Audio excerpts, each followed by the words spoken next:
Yeah, here. You may have heard already about the theory that's blowing up around the internet right now about how Jar Jar Binks may actually be a Sith Master. So I decided to make this video to explain every single detail. God, I can't believe it's been this long. So here it is. This is the completely airtight, absolutely foolproof case for why Jar Jar Binks is the most powerful Sith Master in the universe. First of all, Jar Jar... They could have still done this too for the new trilogy. Twisting somersault through the air that if performed by any other character, you would assume they were either a Jedi or a Sith. As we know, the Jedi themselves are inspired by Shaolin monks, and a convincing theory is that Jar Jar is based off of another traditional martial arts discipline called Zi-Quan. Jar Jar almost single-handedly takes out half a droid army using moves clearly taught in Zi-Quan. Zi-Quan, or Drunken Fist, uses stumbling and staggering as body momentum to be deceptive, unpredictable, and to confuse opponents. And Jar Jar He's so mysteriously powerful. is extremely efficient in killing every single time that he is in danger. And as Obi-Wan told us, there is no such thing as luck.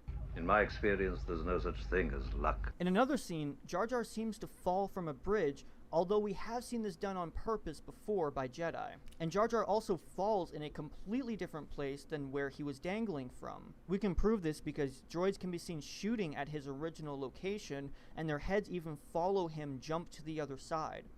Jar Jar God, this could theory's use a so force good. I jump, love as this we've shit. seen multiple times before by Jedi. They need to do Jar Darth Jar is also Jar. seen using sleight of hand movements and Jedi mind tricks during key plot points to influence the plot and change people's minds. He even uses them when he is promoted to general, when he's promoted to senator, and while he's persuading an entire galactic senate. Along with using the Goddamn Force right. via sleight of hand, Jar Jar is also seen in multiple scenes using Jedi mind control to influence what people say, therefore changing the outcome of important events.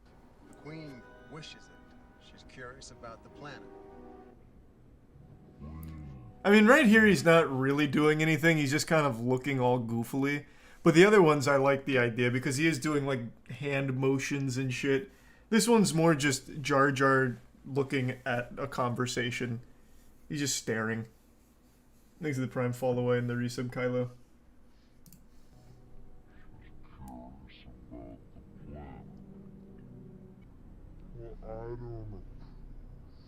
Jar Jar's own species are deathly afraid of him. Seems like less of a reaction to seeing the village idiot and more of a reaction to seeing somebody that you should be very afraid of. Jar Jar mocks Qui-Gon's ability to use the Force, perhaps because Qui-Gon's Force abilities pale in comparison of his own. The Force will guide us. Oh, Maxie bit the Force. If you were wondering why a Sith Master would act like an I don't know idiot why like people hated Jar Jar, Jar. it's Best clear character that in he's Star just Wars, god damn fooling it. the Jedi so he can manipulate them into trusting him. You hear that? Yeah? Clumsy. You were banished because you were clumsy. He even pretends to be scared in a deleted scene where his ship is going to fall over a waterfall, even though he can jump 20 feet through the air and he can swim and breathe underwater. Jar Jar also mocks Qui-Gon. True, that's a bit of an behind his oversight. back and in front of Anakin, teaching Anakin early to disrespect Jedi authority. Jar Jar tells Anakin, an 8-year-old boy, that Padme is hot, fanning the flames for Anakin's infatuation for Padme that is exploited later. Imagine that's actually why Anakin fell in love with Padme, is because Jar Jar Jedi mind tricked him into falling in love with Padme. It would, you know, there is a little level of credibility to that, because he became obsessed with Padme. And it's what turned him to the dark side, ultimately. Maybe. Jar Jar planted that in his prepubescent head. Stuck with him for life. It's like the reverse Flash shit. Kinda, but for like the whole galaxy. Thanks to the resub Woody and Meppy and the Prime Mustard. There was an episode in Clone Wars where Jar Jar pretends to be a Jedi. Pity, huh? Jar Jar also talks to and is very interested in Padme, even before it is revealed that Padme is the real queen. Jar Jar also influences Padme's decision-making when she's at her most uncertain. We got a grand army. I've decided to go back to Naboo. Jar Jar senses that the Jedi are coming without any warnings. He could not have known in any way that they were coming, And he even walks up to the elevator seconds before the Jedi arrive, then pretends to be surprised to see them. When they're escaping Naboo, Jar Jar is the one who sabotages the hyperdrive, which forces them to land on Tatooine in the first place where they meet Anakin. Not to mention, Jar Jar is the reason they keep running into Anakin. Jar Jar is seen suspiciously fiddling around in the back of the ship moments before the hyperdrive mysteriously breaks. R2-D2 even notices he was doing something suspicious, so he gives him a well-deserved smack before he is forced to leave in the elevator to fix It could have been so good if Darth Jar Jar was the big bad. Droid Jar Jar encounters it would have felt amazing. him and find him suspicious, and for good reason, because Jar Jar's mind control doesn't work on droids. You know, I find that job. Is this like miasma of confusion? Quite right. Controls It's very everyone. odd indeed. So why did George Lucas create this devious Gungan character?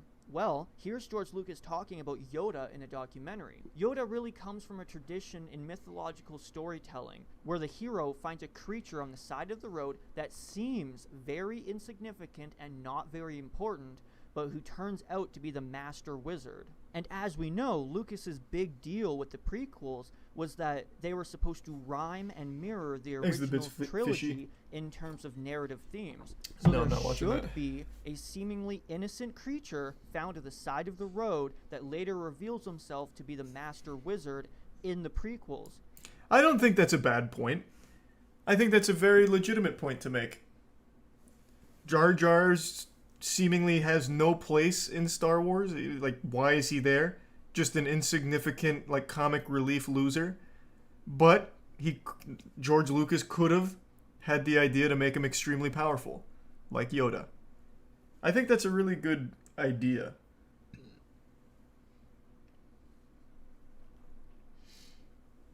I like that parallel. Yeah, it would have been super strong if they had stuck with it. But everyone just fucking hated Jar Jar. And they hated Anakin. They hated Anakin so much they drove the actual actor portraying Anakin to do some wild stuff. Actually ruined his life. I can never remember his name, but his whole life was ruined as a result of being in this movie.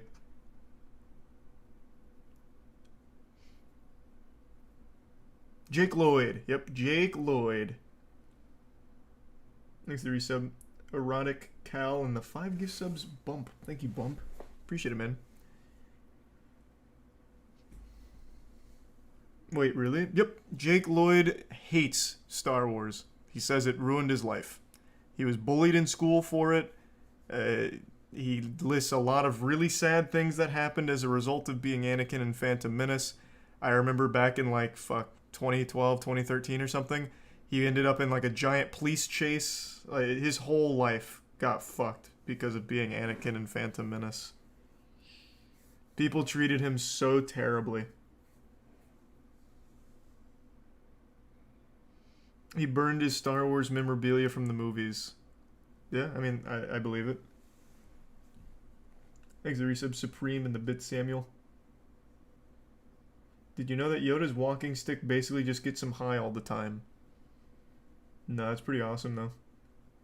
Thanks for the 5 gift subs, Candy. Appreciate it. Don't forget, Yoda was also strangely annoying and dumb until he was revealed to be the most powerful Jedi in the universe.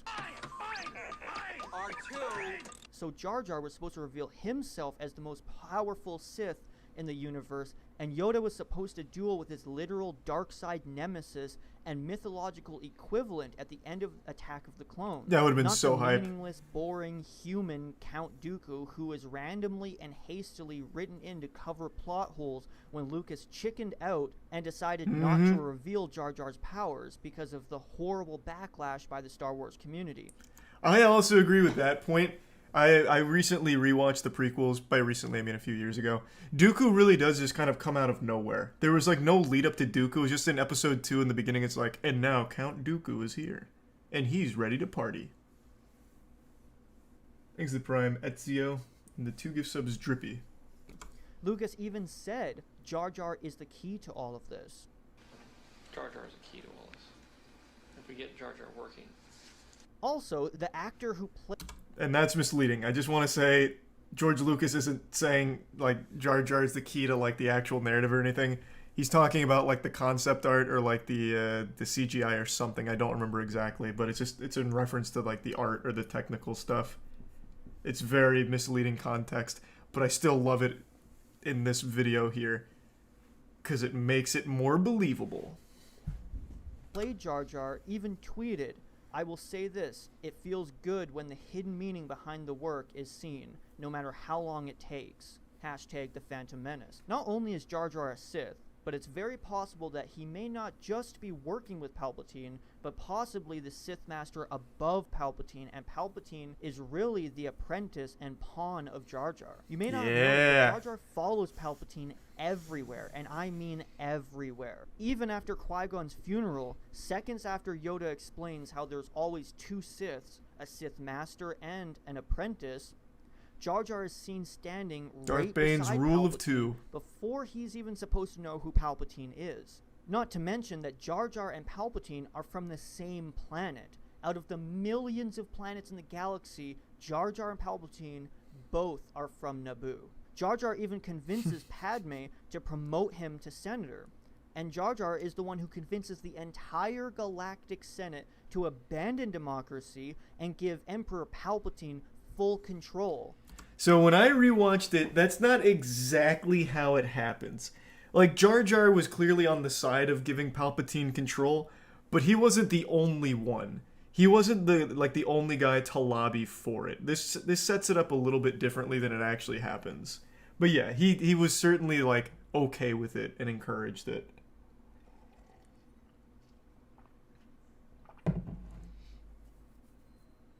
He Jedi mind tricked the other supporters?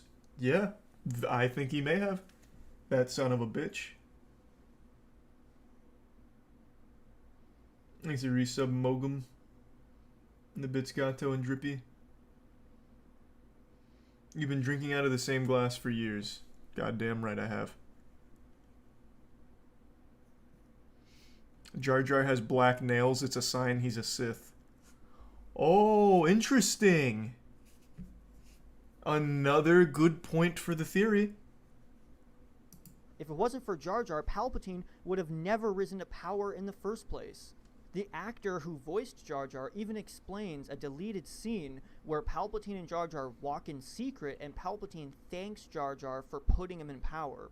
He also says that George Lucas made big changes in the prequels because of Backlash. Also, whenever you think a Sith is the Master, you always find out later on that there was always somebody controlling the Sith. I guess kind of, but not really. It's only Darth Maul and Darth Vader.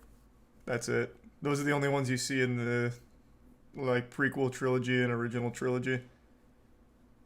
So it's only two. The eyes too, kind of to an extent, because like Palpatine's eyes and Jar Jar's eyes are pretty similar. Like they're the same color.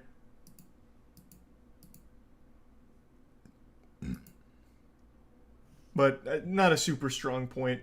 Just probably George Lucas being lazy. I very much subscribe to the Darth Jar Jar theory, though. I think that it is very possible that this was an idea at some point. Thanks to the resub, Alan. Always somebody controlling the Sith. You think Darth Vader is the Sith Master, and then it's revealed that Darth Sidious is actually the Sith Master. You think Darth Maul is it, but then it's revealed that Palpatine was actually the mastermind. Even Padme had a decoy queen, and Padme just pretended to be her servant, just in case there was an assassination attempt on the queen. Sound familiar? So from this, we can conclude that the one behind the scenes that was controlling everything, the real Phantom Menace, the real Sith Master, was Jar Jar Binks all along. I still believe. That would have been so fucking good. Oh, it would have been so good. If I was Disney right now, I would just de-canon the entire new trilogy. There's just nothing worth salvaging there. And just follow through on Darth Jar Jar. Let him still be alive somehow. And just go hog wild with it.